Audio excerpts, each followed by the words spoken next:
When I saw my stepson standing in the doorway of our bathroom, holding a wrench in one hand and confusion in his eyes, I didn't feel fear. I felt heat.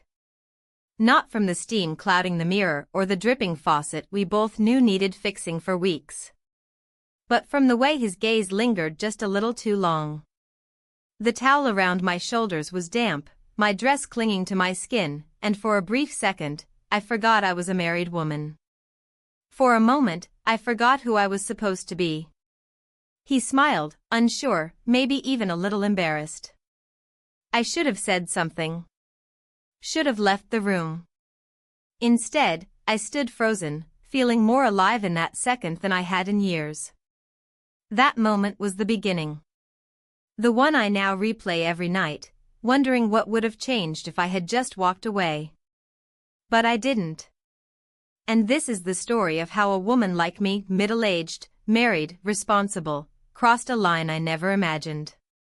Not because I stopped loving my husband, but because somewhere along the way, I stopped seeing myself. This isn't a story about betrayal. Not in the way you think. It's a story about waking up. About a bathroom faucet. About silence that says more than words ever could.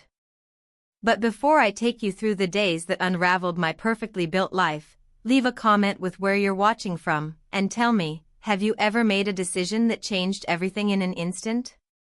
When my husband told me his son would be staying with us for a while, I nodded without thinking. I was rinsing dishes at the sink, watching the neighbor's dog chase shadows in their yard, half listening to him speak. It wasn't until he said the word indefinitely that I turned around and gave him my full attention. He's what? I asked, the dish towel hanging damp in my hand. Just for a bit, he said. He's between apartments. Some things didn't work out. That's all he ever said when things didn't work out. A vague sentence, a change of subject, and the matter was settled. I hadn't seen his son, my stepson, in over 4 years. He'd moved out after college, came back for Christmas once, then faded into a polite silence of occasional texts and birthday messages. I remembered him as a quiet, observant boy who never called me mom but always thanked me for dinner. And now, apparently, he was coming back. That night, I found myself scrubbing the guest bathroom longer than necessary. I reorganized the toiletries, washed the shower curtain, even replaced the old soap with a new lavender bar. I told myself I was just being hospitable. That it was muscle memory from being a mother figure. But a part of me, one I wasn't ready to face, was curious. Curious about who he had become, and what kind of presence he would bring back into our house. He arrived the next evening. I opened the door expecting the same lanky, half-smiling boy from years ago. But the man who stood there had broader shoulders, tired eyes, and a beard that didn't suit the memories I had of him. He carried only 2 bags and gave me an awkward hug that lasted a second too long or not long enough, I still can't decide. It's good to see you, I said. You too, he replied, voice quieter than I remembered. We settled into a strange rhythm. He wasn't exactly a guest, but he wasn't fully family either. My husband was glad to have him back. They stayed up late watching documentaries and drinking beer, laughing in a way that used to warm me but now only echoed from the living room walls. I watched from the kitchen, sometimes joining them, sometimes pretending to be busy. It was only a few days in when I noticed the faucet in the guest bathroom was leaking. A slow, irritating drip that somehow only seemed loud at night. I mentioned it at dinner one evening. I can take a look, my stepson offered, wiping his mouth with a napkin. My husband nodded. He's good with that stuff. Always was. The next morning, I heard him moving around in the bathroom. I was already dressed, heading in to grab a laundry basket when I saw him crouched by the sink, tools spread out on a towel. His sleeves were rolled up, hair slightly damp from a shower. He looked up and smiled. Didn't mean to make a mess, he said. I laughed, stepping over a wrench. You should see what it looked like before. It wasn't a conversation. It was a flicker. A shift. Something unspoken. Later that day, I opened my closet and stared at my clothes for longer than necessary. I pulled out a dress I hadn't worn in years. Nothing revealing. Just softer. Lighter. I wore it to dinner that night. My husband didn't notice. But his son did. Over the next week, the tension in the house began to change. Nothing obvious. No stolen touches or whispered confessions. Just the way he lingered in the kitchen a second longer. The way I noticed the smell of his shampoo when I passed him in the hallway. The fact that I started to miss him when he wasn't in the room. My husband remained his usual self, kind, distracted, buried in work and routine. He left early and returned late. He brought me flowers one day, roses from the store down the street. I smiled, kissed him on the cheek, and thanked him. But it didn't stir anything in me. Not anymore. I began taking longer with my morning routine. Fixing my hair, applying mascara, choosing earrings that matched. I told myself it was for me. And maybe it was. But maybe it was also for the way his son looked at me now, not with desire, but with attention. With awareness. One afternoon, I found him in the garage, looking through old boxes. He held up a photo of my husband and me from years ago. We were younger, smiling. He looked at the picture, then at me. "You look different," he said. "How so?" "Just different." I didn't ask if he meant older. I didn't want to know. That night, I couldn't sleep. I lay in bed, listening to the drip of the faucet again. It had returned, faint but present. I wondered if he'd notice. If he'd come back to fix it. If I wanted him to. I got up, padded barefoot down the hallway, and stopped at the bathroom door. It was slightly ajar. I pushed it open, half expecting to see him there. But it was empty. Just steam on the mirror, and silence. I stood there for a long time, not knowing why. Maybe I was waiting. Maybe I was afraid of what would happen if he did come. Or worse, if he didn't. The next morning, I woke up earlier than usual, though I'd barely slept. The house was quiet, wrapped in that stillness that only exists before sunrise. My husband had already left for work. He'd mentioned a meeting the night before, something about a supplier or a project review. I hadn't paid attention. My mind had been elsewhere, drifting like a paper boat through a storm I was pretending not to see. I wandered into the kitchen in my robe, the fabric soft and worn from years of washing.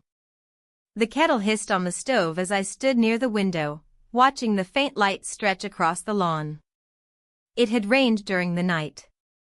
The ground was damp, and the bushes along the fence glittered with droplets like glass beads. I sipped my tea slowly, savoring the heat, hoping it would steady the flutter inside my chest. He came into the kitchen barefoot, rubbing sleep from his eyes. His hair was tousled, and he wore a plain gray t-shirt with faded jeans. There was something jarring in seeing him so casually, like a memory that refuses to fade into the past. He mumbled a greeting and poured himself coffee, and I responded with a quiet nod, unsure how to stand or breathe.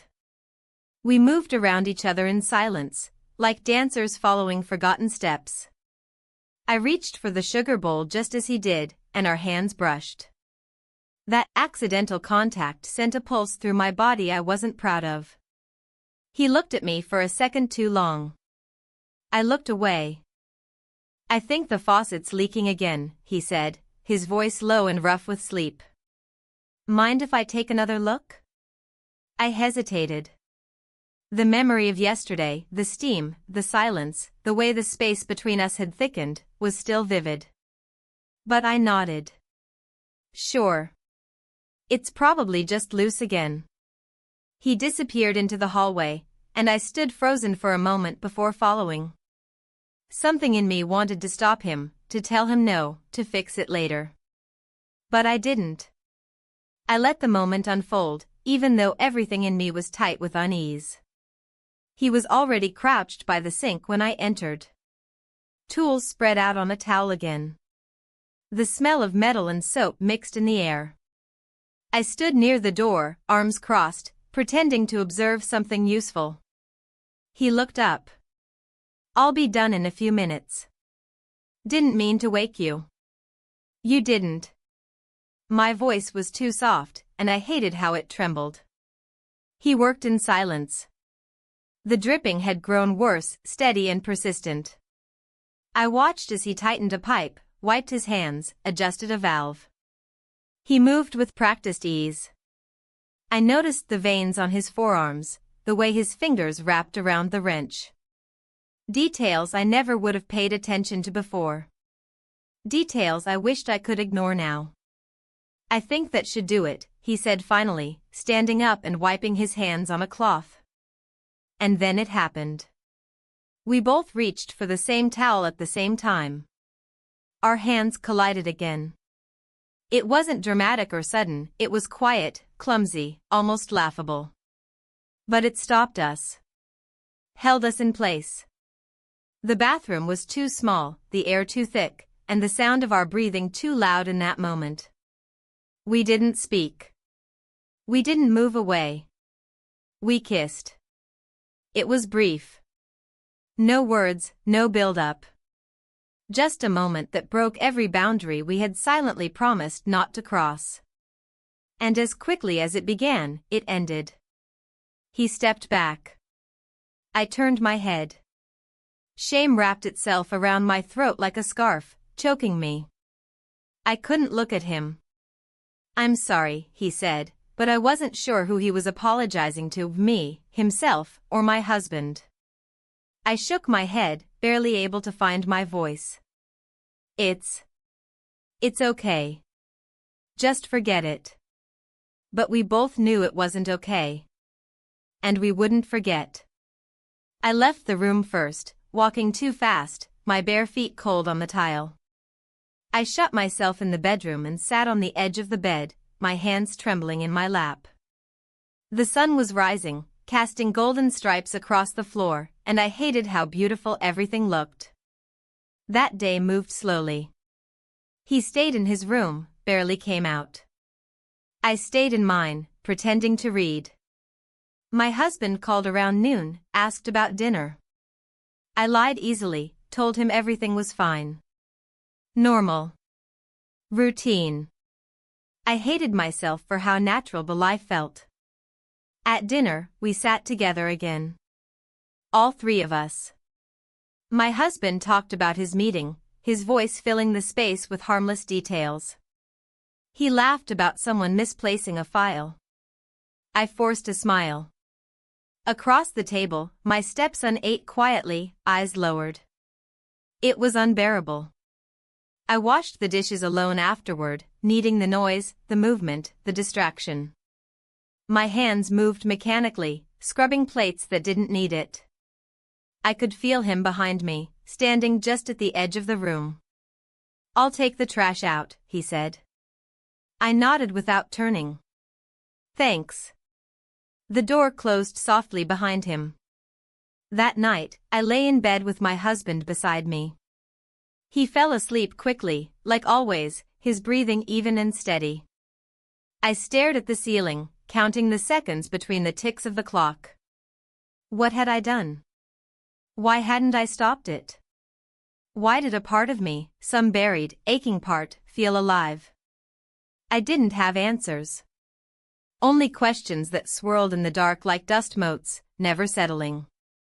I wanted to believe it was a mistake. A lapse. A meaningless spark. But it wasn't. And deep down, I already knew this wasn't the end. It was just the beginning.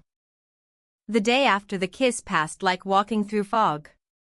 Every movement felt sluggish, every thought interrupted by the echo of what had happened. I tried to hold on to normalcy like a lifeline, washing dishes, folding laundry, watering plants that didn't need watering.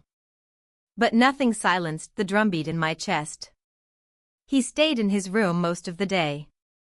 I heard him moving occasionally, the quiet thump of a drawer closing, the faint creak of the floorboards as he walked. We didn't cross paths. I avoided the hallway, kept to the garden and the kitchen. When I passed his door, I kept my eyes forward, pretending I didn't notice the sliver of light beneath it. My husband came home earlier than usual. He brought groceries and a bottle of wine I used to love, placed them on the counter with a smile that didn't quite reach his eyes.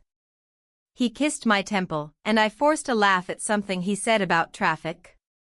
I don't even remember the words. I made dinner while he sat on the patio, talking on the phone. My hands moved without guidance, chopping vegetables, boiling water, seasoning chicken. It felt mechanical, like following a recipe from muscle memory. I burned the garlic and had to start over.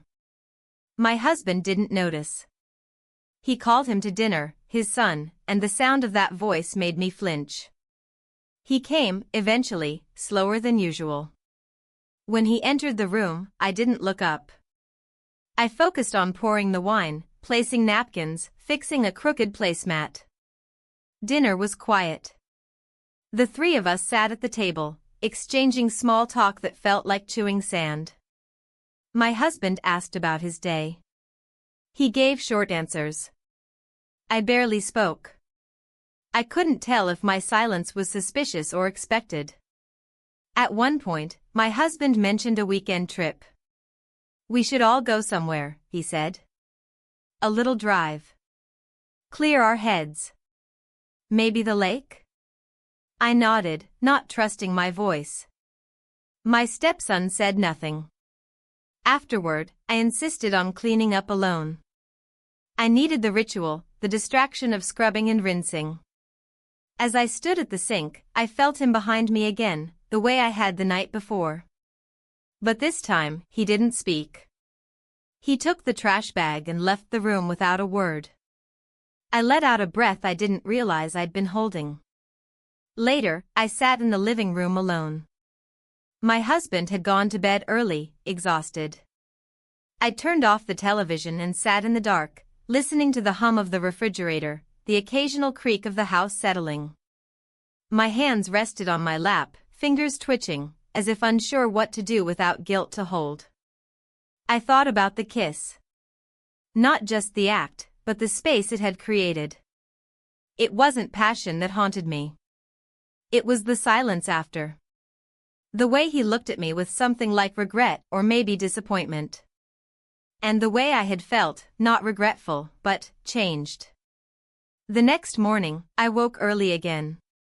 I went for a walk, needing the air, needing to move. The neighborhood was still asleep. A few sprinklers hissed, and birds fluttered in the trees. I walked without direction, passing houses with neatly trimmed hedges and American flags. I didn't feel like myself.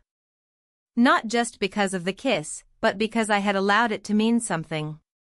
That frightened me more than anything. Back at home, he was in the kitchen making coffee. He looked up when I walked in. We hadn't spoken since that moment in the bathroom. He cleared his throat. "I'll be out for most of the day," he said. I nodded. "Okay. I wanted to say I'm sorry. For yesterday." I looked at him. His voice was steady, but his eyes flickered. "I know," I said. "Me too." He nodded, and that was the end of it. Or the attempt to end it. But sorries are strange things, they can soften a blow or deepen it. The rest of the day passed in a blur. I did errands I didn't need to do, grocery shopping, reorganizing the linen closet, vacuuming the stairs. I tried to reset something inside myself, to rewind. But everything still felt shifted. That evening, my husband suggested we all watch a movie. We sat on the couch together, the three of us, like some normal family from a brochure. I felt my skin crawling the entire time. He chose a comedy, something light, but I couldn't laugh. I was painfully aware of the distance between us on the couch. Not physical, there was enough space. But emotional. Psychological. I knew where he sat. I could feel it like heat through walls. At one point, I caught my husband watching me. I smiled. He smiled back. And something inside me cracked. Not guilt. Not love. Something more abstract, like recognition of how far I had drifted from the person he thought I was. After the movie, I went straight to bed. I didn't wait to say goodnight. I lay in the dark, staring at the ceiling, feeling the pulse in my throat. I remembered the weight of his hand brushing mine, the way my body had responded without permission. I didn't want this. I didn't plan it. But I also couldn't pretend it hadn't happened. The next morning, he was gone when I came downstairs. Left a note, went to see a friend. Back later. I stared at the paper for a long time. The handwriting I had seen on birthday cards and thank you notes, now carrying the weight of avoidance. That evening, I waited for him to come back. I watched the window, listened for the sound of his car. When he finally did, it was almost midnight. He walked in quietly, didn't say much, just offered a tired good night before disappearing into his room. And again, we said nothing. It was becoming a pattern. Silence wrapped in politeness. And I wondered, was this better than the truth? Or was it worse? The rhythm of the house shifted in subtle ways after that night. We all pretended to return to normal, and maybe in some ways we did. Meals were cooked, laundry folded, routines resumed. But beneath every ordinary moment was an undercurrent neither of us dared to name. I stopped lingering in the hallway. I no longer passed his room by accident. I stopped asking if he wanted tea in the evening. He stopped making coffee in the kitchen if I was already there. It was a silent agreement, something unspoken and binding. A truce we hadn't discussed but both honored. But silence doesn't erase what happened. It only delays its consequences. My husband noticed the change, though he didn't say so aloud. His glances became sharper, more lingering. He watched me when he thought I wasn't looking. Once, while I was brushing my hair in the bathroom, he stood in the doorway a little too long, as if trying to read something in the way I moved. "You've been quiet lately," he said. "I've just been tired," I replied, which wasn't a lie, but wasn't the whole truth either. That Saturday, the air in the house felt heavier than usual. My husband had gone to the hardware store, and I sat alone on the back porch, watching a line of ants march across the railing. I held a cup of cold tea in my hand and listened to the hum of distant lawnmowers, the chirping of birds, the dull echo of my own breath. It was almost noon when he stepped out from the back door, my stepson. I hadn't heard him approach, but I felt it before I saw it, that quiet disturbance in the atmosphere. He stood a few feet away, hesitating like he was unsure if he should speak. "I was going to fix the hinge on the side gate," he said. I nodded without looking at him. "It's been loose for a while. I'll need some oil. Shouldn't take long." He turned and walked away. I watched his figure disappear around the corner of the house, his steps slow, deliberate. The quiet stretched thin between us again, and I hated that I couldn't relax, even when he wasn't near. Later that afternoon, I drove to the market alone. I needed to get out, to feel air on my face that didn't belong to this house. I walked the aisles without purpose, picking up things I didn't need: lemons, basil, a new bottle of olive oil.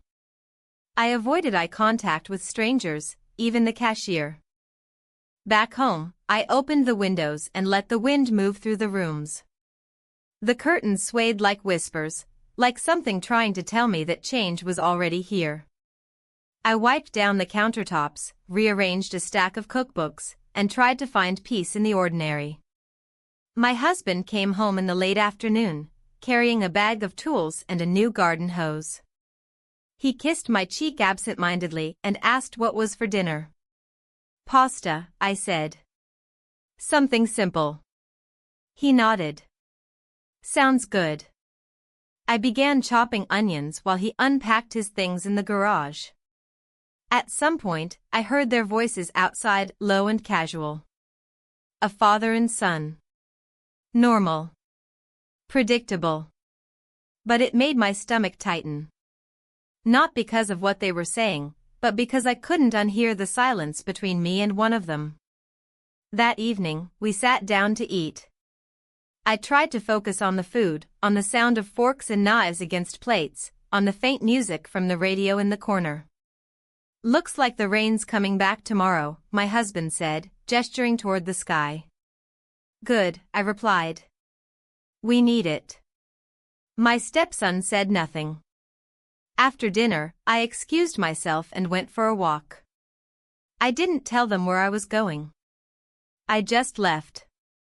I needed the rhythm of my feet on the pavement, the distance from that house. The sun was beginning to set, casting long shadows across the street. I passed the neighbor's yard, where a young boy bounced a ball off the side of the garage. He waved at me, and I smiled without meaning to. For a moment, I remembered what it felt like to be light. When I returned, the living room was empty. The television was off, the lights dimmed. I walked upstairs slowly, pausing outside his room. The door was closed. I kept walking. In our bedroom, my husband was already in bed, reading. He looked up and gave me a small smile. You okay? He asked. Yes, I said, changing into my nightclothes without looking at him. Just tired. He set his book aside, reached out to squeeze my hand. I let him. His touch was warm and familiar. And yet, as I lay beside him under the same blanket, I felt like I was in a separate country. The next morning, it rained as promised. The house was dark, quiet. I stood by the window in my robe, watching water trail down the glass. I thought about all the things I wanted to say. About how I missed the version of myself that didn't carry this weight. About how I never planned for any of this to happen. I thought about telling him I was sorry. Not just for the kiss, but for allowing myself to vanish in our marriage long before that moment ever arrived. But I didn't say anything. Instead, I made coffee, buttered toast, and folded towels. I performed my life like a play I had rehearsed for too long. Outside, the rain continued. Inside, everything remained still. And deep down, I knew that silence, this silence, was the most dangerous sound of all. The rain didn't let up for 2 days. It coated the windows in gray and filled the backyard with puddles that reflected the drooping branches of the old tree by the fence. The house became quieter, as if even the walls were reluctant to make a sound. I moved through it slowly, my slippers brushing over cold tile floors, my hands reaching for objects out of habit rather than intention. My husband took the weather as a cue to work from home. He set up his laptop on the dining table, surrounded by folders and yellow notepads. He made coffee every hour and muttered to himself while typing. I brought him sandwiches and tried to avoid being noticed. He seemed calm, focused, but now and then I caught him looking out the window for too long or watching me while pretending to read. I couldn't tell if it was suspicion or concern in his eyes. Either way, I met his gaze with soft neutrality, never long enough to invite questions. My stepson stayed in his room for the most part. I didn't know what he did in there. Sometimes I heard music, low and steady. Once, I heard him talking on the phone, just a few sentences in a quiet voice. Then silence again. We crossed paths in the hallway that afternoon. I was carrying a basket of clean laundry. He came out of the bathroom, hair damp, smelling of soap. I froze. Sorry, he said, stepping to the side. It's okay, I replied, not meeting his eyes. The moment passed quickly, but I felt it like a tremor. The memory of the kiss returned so vividly I had to grip the basket tighter. Downstairs, my husband called out, asking if we had more paper clips. I answered too loudly, then cursed myself for sounding breathless. That evening, the three of us had dinner together again. The tension had retreated just enough to allow for small conversation. My husband spoke about an article he'd read. My stepson mentioned a new job application. I nodded and smiled at the right times. I asked a few questions, passed the salt, laughed once at a joke. It all looked normal. Afterward, my husband went upstairs early. He said he had a headache. I cleared the plates. My stepson offered to help. I should have said no. But I didn't. We stood by the sink, side by side, not speaking. I washed, he dried. Water ran over my hands, warm and rhythmic.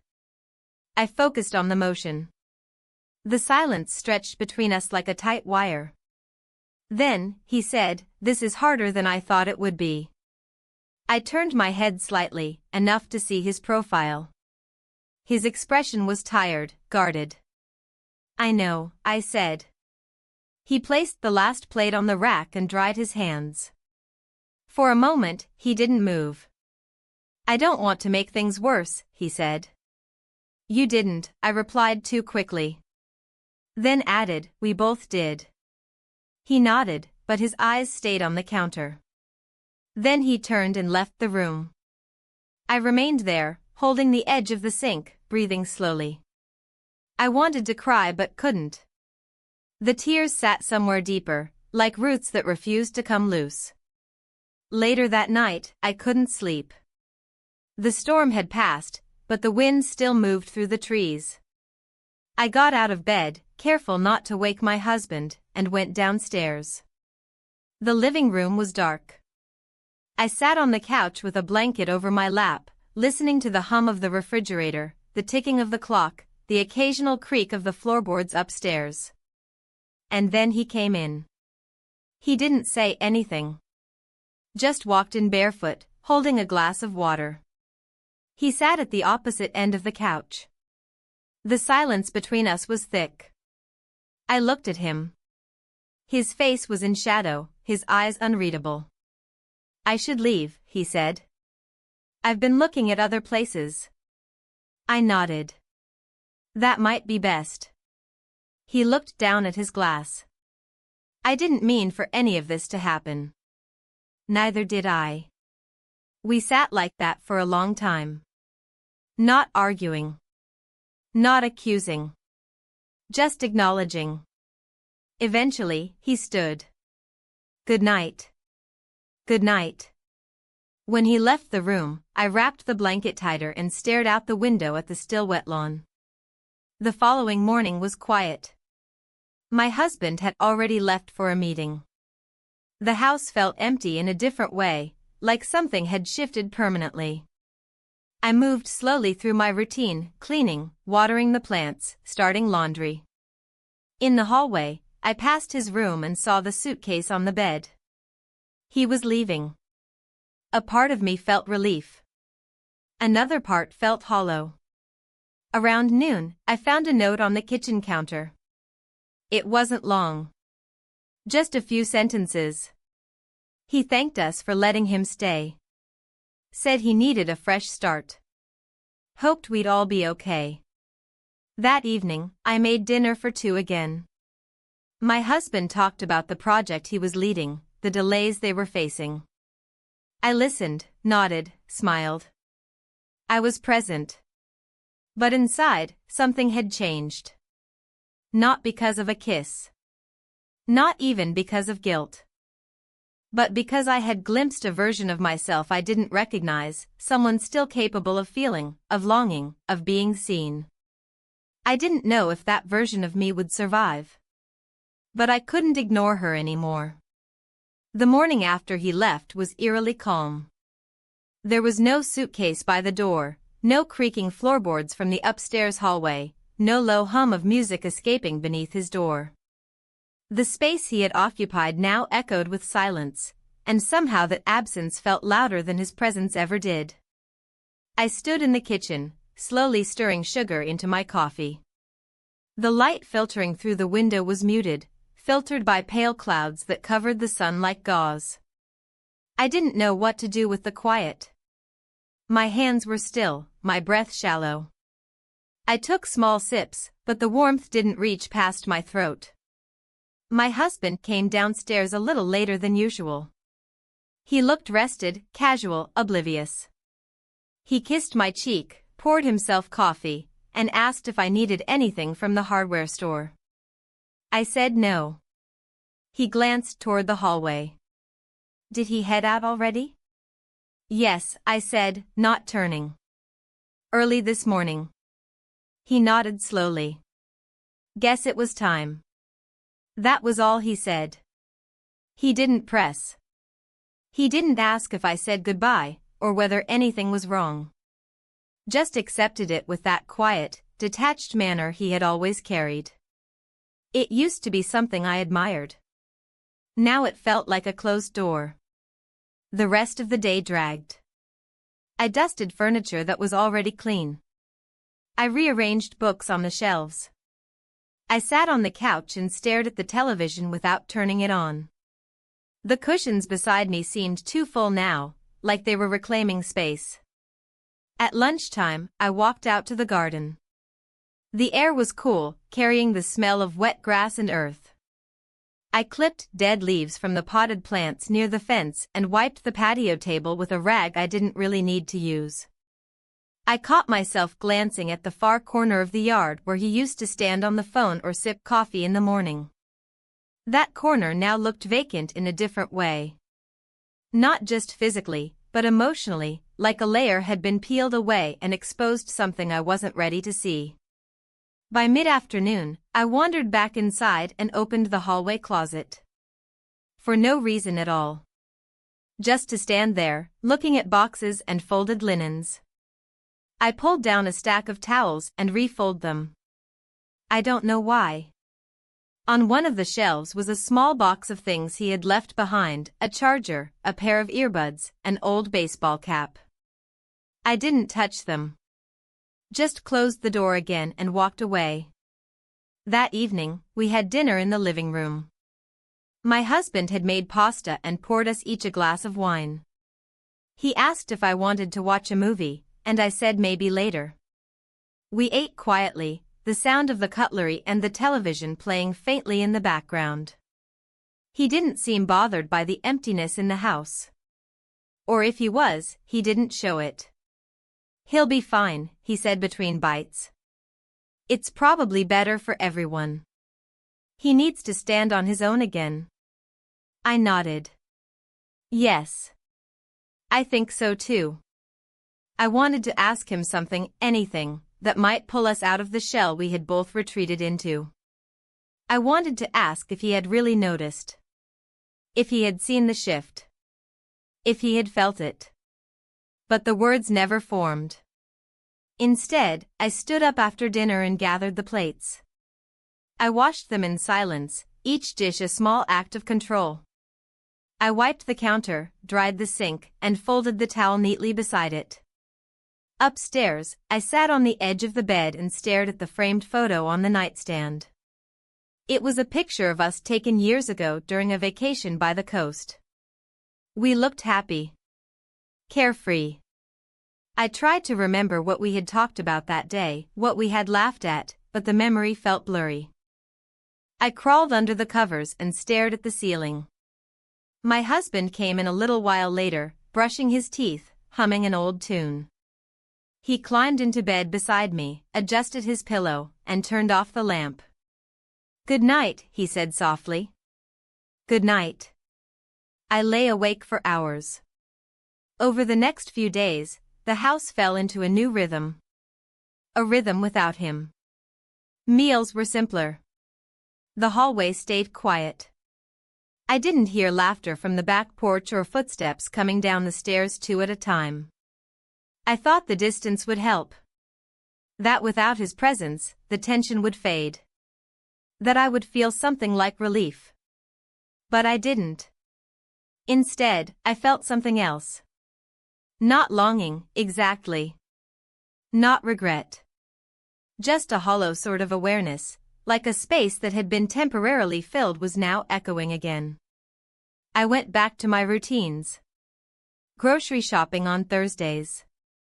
Cleaning on Saturdays. I visited a friend for coffee, made polite conversation, smiled at the right times. But I carried something inside me now. A quiet truth that had no shape, no words, just weight. One evening, as I was folding laundry, I came across a plain white t-shirt. One of his. It must have been left behind in the dryer. I held it for a moment too long before folding it and placing it in the back of the closet. My husband noticed I had been quiet. He asked if everything was okay. I said yes. He kissed my forehead and returned to reading the newspaper. The days kept moving. But something inside me had stopped. Or maybe it had just changed. And though I couldn't name it, I knew it would never go back to what it was. It was late afternoon when I heard the knock at the door. Not hurried, not tentative, just a soft, even rhythm that felt almost rehearsed. I was in the kitchen preparing dinner, hands deep in a bowl of flour and breadcrumbs. I didn't expect anyone, and my husband wasn't due home for at least another hour. I wiped my hands on a towel and moved toward the entryway with cautious steps. When I opened the door, my breath caught. He stood there, my stepson, with a canvas bag slung over one shoulder and a familiar look in his eyes that unsettled me more than the surprise of his return. He looked tired, slightly damp from the drizzle that had begun to fall, and unsure of what to say. "Can I come in?" he asked. I stepped aside without answering. He moved into the hallway, quiet as ever. I closed the door behind him and followed him into the living room, still unsure whether to ask questions or just let the moment unfold. He sat down on the edge of the couch and rested the bag by his feet. "I won't stay long," he said. I had to see you." My hands tightened slightly at my sides. I didn't sit. I stood across from him, heart pounding in a way I hadn't felt in days. "Are you okay?" I asked. He nodded, then shook his head. "I don't know." I glanced toward the kitchen, the stove timer still ticking. The scent of garlic and lemon hung in the air, strange in its domestic calm against the storm of his presence. "I moved in with a friend," he continued. "It's temporary. But it's fine. I'm figuring things out." I still didn't know why he was here, but I didn't ask. I didn't trust myself to. He looked up at me then, his voice lower. "I keep thinking about that night." I closed my eyes for a second, the weight of those words pressing against my chest. "I thought I could leave it behind," he said. "That leaving the house would mean leaving the feeling." But it didn't. I sat down slowly across from him, careful to keep a space between us. "We made a mistake," I said softly. "I know," he replied. But it didn't feel like one. Silence fell between us, not the kind that fills a room with tension, but the kind that comes from being too full of thoughts and not knowing which one to say first. Outside, rain began to tap against the windows. "I've tried to forget it," I said. "Every day." "Have you?" he asked. I didn't answer. He leaned forward slightly, elbows on his knees. "I'm not asking you to do anything. I just wanted you to know. I'm not pretending it didn't matter." I looked at him, really looked, at the worry in his brow, the way his hands fidgeted slightly. He was so young. Not in years, but in the way he carried things, like he was still learning how much weight he could hold before it broke him.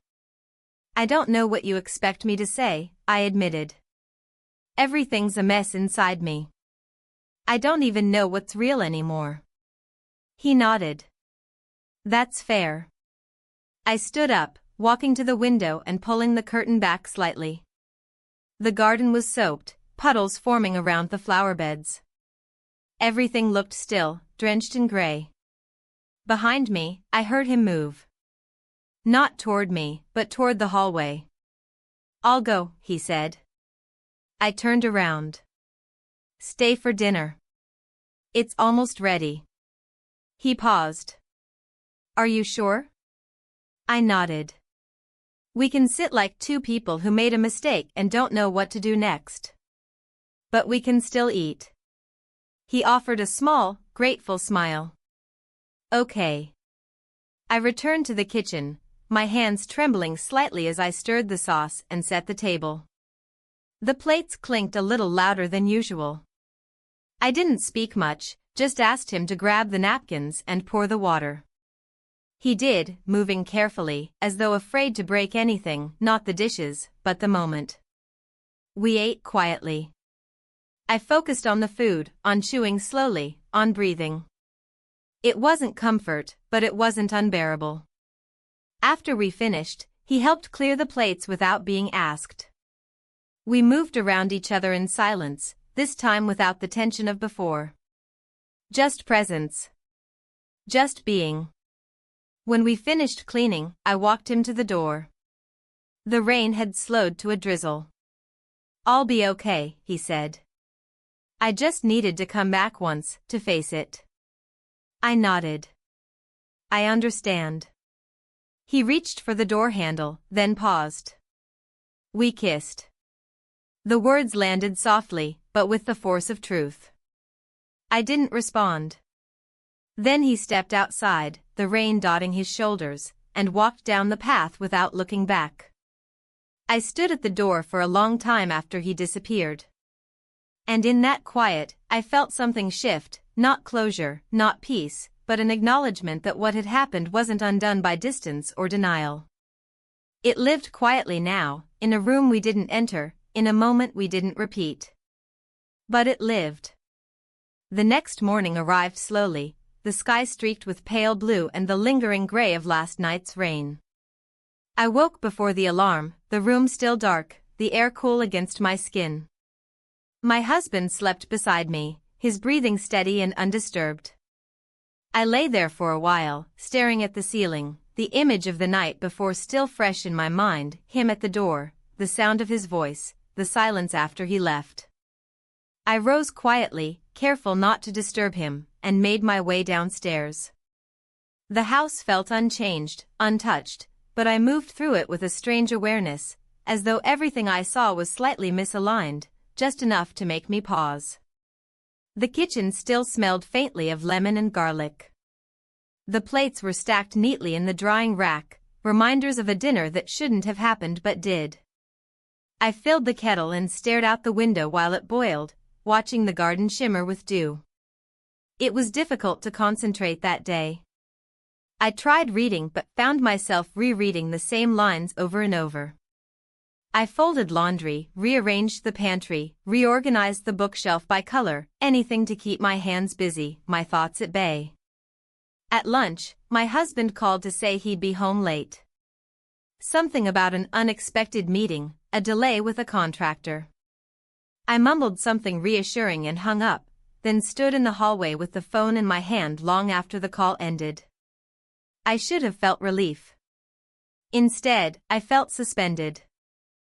Around mid-afternoon, I went for a walk. The air was damp and cool, and the streets were mostly empty.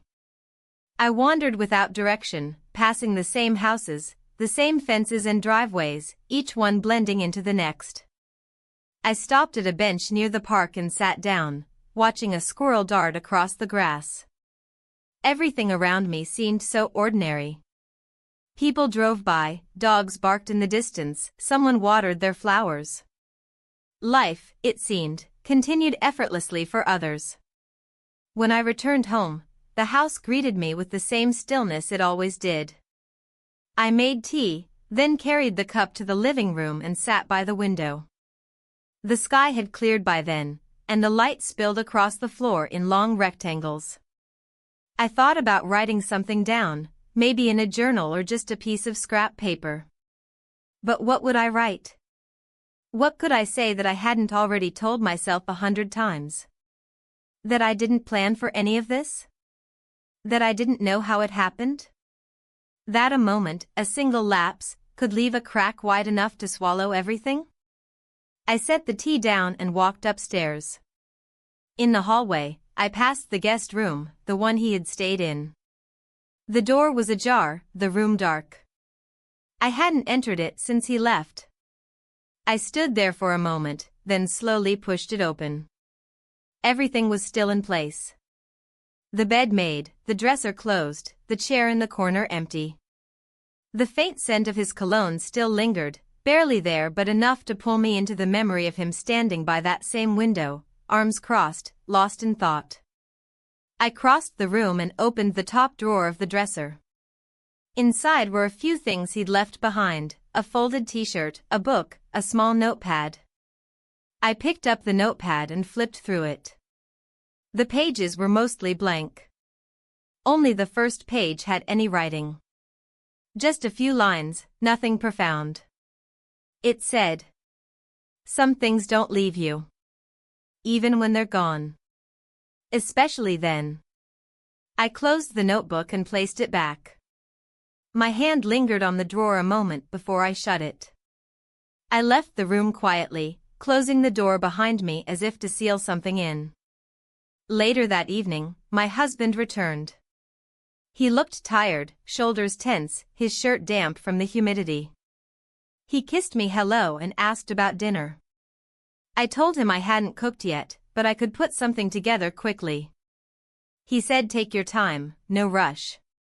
I watched him as he loosened his tie and poured himself a drink. There was something in his expression, something distant. He didn't speak much during dinner. Neither did I. Afterward, he went into the den to read.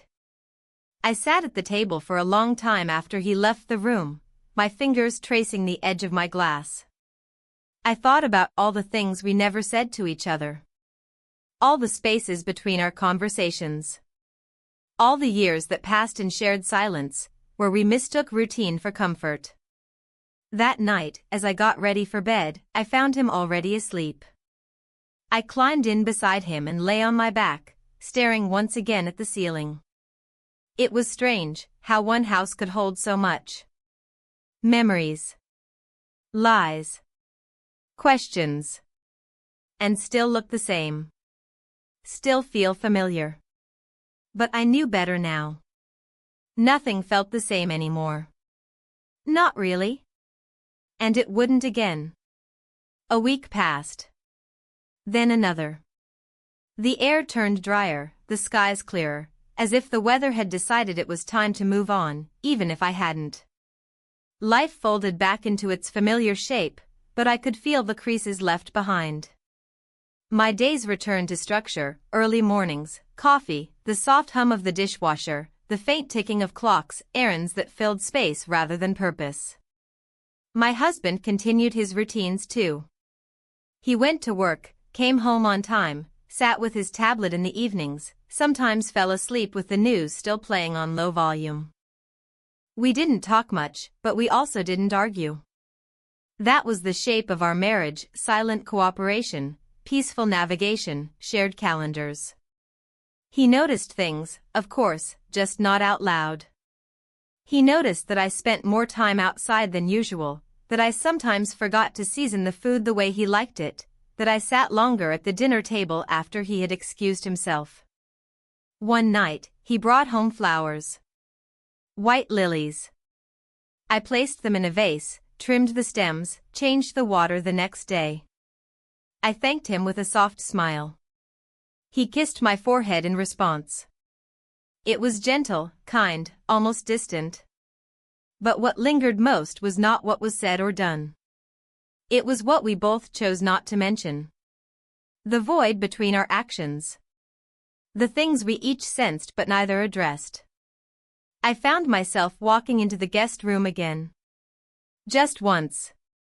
I stood in the middle of it, untouched since the last time. The scent had faded. The notepad was still in the drawer. I didn't open it again. I didn't need to. The words were already etched in memory. Some things don't leave you. Even when they're gone. Especially then. I sat on the edge of the bed, not for long. A minute, maybe less.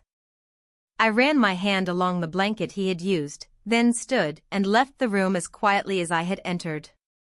That evening, my husband suggested we have dinner out. It had been a while. He made a reservation at a place we used to enjoy, a quiet restaurant with candles on the tables and old jazz playing in the background. I dressed carefully. Not for him, not for anyone. For the woman I had been avoiding in the mirror. I chose a dress I hadn't worn in months. Nothing too much, just something soft, fitted, something that reminded me I still had a body that mattered. We drove in silence, our hands not touching. At the restaurant, he complimented me. Told me I looked lovely. I thanked him, nodded, and smiled. He ordered his usual. I changed mine. He spoke more than usual that evening. About work, an old friend who had moved away, a show he had started watching. I listened, responded, laughed at the right moments. From the outside, we could have passed for a couple rediscovering each other. But I wasn't rediscovering anything. I was surviving the weight of pretending. On the drive home, I stared out the window at the passing lights. I didn't want to talk. I didn't want to sit in more silence either. I wanted to be somewhere else, anywhere but trapped in the polite echoes of a life I had outgrown. When we got home, he went to bed early. Said he was tired. I told him I'd stay up a while. I made tea and sat by the back door, listening to the night sounds, the distant engine of a passing car, the soft clinking of the wind chime, the occasional bark of a dog down the street. The door behind me creaked, and I turned to find him standing there, my husband, holding the empty glass he always took to bed. "You okay?" he asked. "I'm fine. You've been quiet lately." I looked at him. His eyes were tired but open. As if he had more to say but wasn't sure how to start. "We both have," I said. He nodded slowly. "Yeah. I guess we have." I wanted to ask if he had noticed. If he had known. If he had chosen silence, too. But the words tangled in my throat. And so, we just stood there, two people who had lived together for years and now shared nothing but a hallway and the memory of something that once was. He left the kitchen, and I remained, staring into the dark. The next day, I went to the market alone. I walked slowly through the aisles, picking up fruit, examining the tomatoes for ripeness, holding a carton of eggs a little too long. An elderly woman smiled at me near the dairy section. I smiled back. I don't know if it looked real. When I got home, I unpacked the groceries and sat at the table, the paper bag still half full.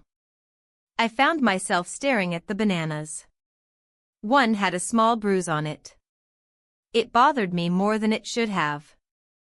I tossed it in the compost bin, then immediately regretted it. That evening, the doorbell rang. I froze. I wasn't expecting anyone. When I opened the door, there was a small package on the mat. No note, no sender. Just a plain brown envelope addressed to me. I brought it inside and opened it slowly.